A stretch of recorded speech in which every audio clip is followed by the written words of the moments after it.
What's up, Taiwan? I'm Erika Liu.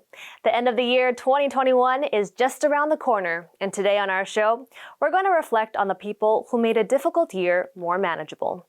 In a year in which we needed heroes more than ever before, these are just some of the people who put it all on the line for Taiwan.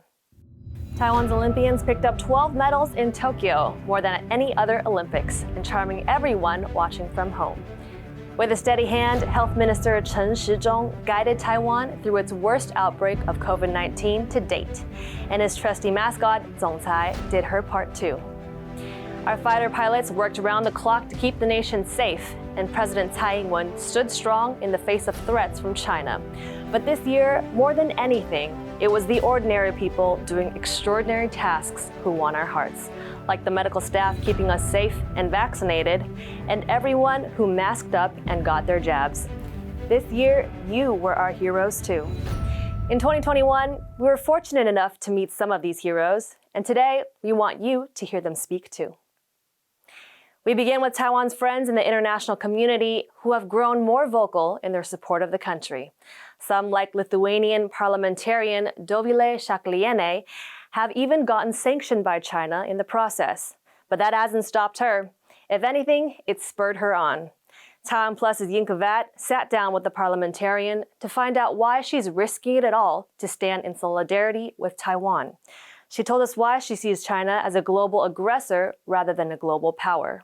Sending fighter jets into the skies over Taiwan during our visit kind of shows that probably they don't understand how democracy works, and that threats and intimidation is not a way to establish your reputation as a global power, because global powers are based on rules of law and of keeping to international standards. But if you are an aggressor, you have low self-esteem, you are not sure of yourself, you have to beat up everybody else around you, because that's the only way you can rise up your self-esteem. Ever since Beijing imposed a sweeping national security law in Hong Kong last year, tens of thousands of Hong Kongers have left the city. The exodus has included people from all walks of life, from teachers to lawyers to politicians and even artists. TaiwanPlus reporter Louise Watt went to meet renowned Hong Kong artist in exile Kasey Wong to find out why he started a new life in Taiwan. It offers freedom of artistic expression, like old Hong Kong used to be. And for me, that's the most important thing, that I can explore fine arts and do my work without worrying censorship or worrying about somebody going to temper my topics, my subject matter. At a time when chanting a slogan or even holding up a sign could get you arrested, Wong was worried his art could put him behind bars. The all-encompassing nature of the legislation means what is illegal is no longer spelt out clearly. The way I look at it is like turning the law into art. The government have turned the law into something open for interpretation. I don't think I will ever go back to Hong Kong, to tell you honestly. The reason being is Hong Kong is, for me, only represents a beautiful empty shell. You know, like a beautiful car with no engine. Taiwan is one of the most queer-friendly countries in Asia, having made great strides in LGBT rights in the last few years. But the transgender community is often left behind. This year has seen signs of progress, though, thanks to brave transgender citizens like Yu-hsuan, who took the government to court. Rick Glart reports on her case.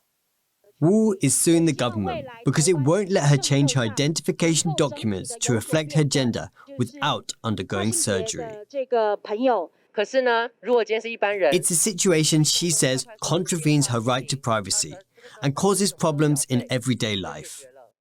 If you go to some place that may need your ID, then they may ask, and why your identity says that you are male, but you look like female. Are you using the other people's ID like that? Before she heads into the hearing, a vote of confidence from her grandfather. 先不管你是男是女，你永远是我的宝贝。and authorities require people who want to change their gender marker on official documents to undergo both a mental health assessment and gender reassignment surgery.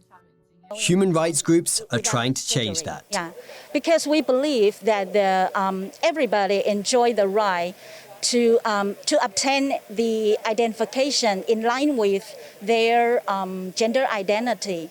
That's a basic human right and guaranteed by our Constitution. Imagine the pressures of creating a vaccine to fight COVID-19 in the midst of an outbreak. Well, Charles Chen, the CEO of Taiwanese pharmaceutical company Medigen, did just that. When the Medigen vaccine was released in Taiwan for emergency use before passing phase 3 clinical trials, Chen defied critics and championed its safety. Here's why. Due to the very unique Taiwan situation, which is that we have no problem here. So because we have very, very low incident rate, therefore there's no possibility to do this phase 3 trial. So people should understand this is our luck instead of our problem, right?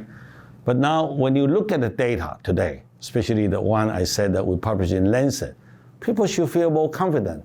As I keep saying all the time, that data actually is the best evidence to let people get a confidence. Since our interview with CEO Charles Chen, the Medigen vaccine has passed phase 3 trials. Malaysian hip-hop artist Namewee took the internet by storm with his track Fragile, a duet written with Australian singer Kimberly Chen. The song, which takes aim at the glass hearts of people online, struck a chord with many in Taiwan, but got him banned in China. In an exclusive interview with Ken Ning, Namewee explained why Taiwan is the perfect place to create music. For Namewee, the best thing about making music in Taiwan is you don't have to worry about censorship.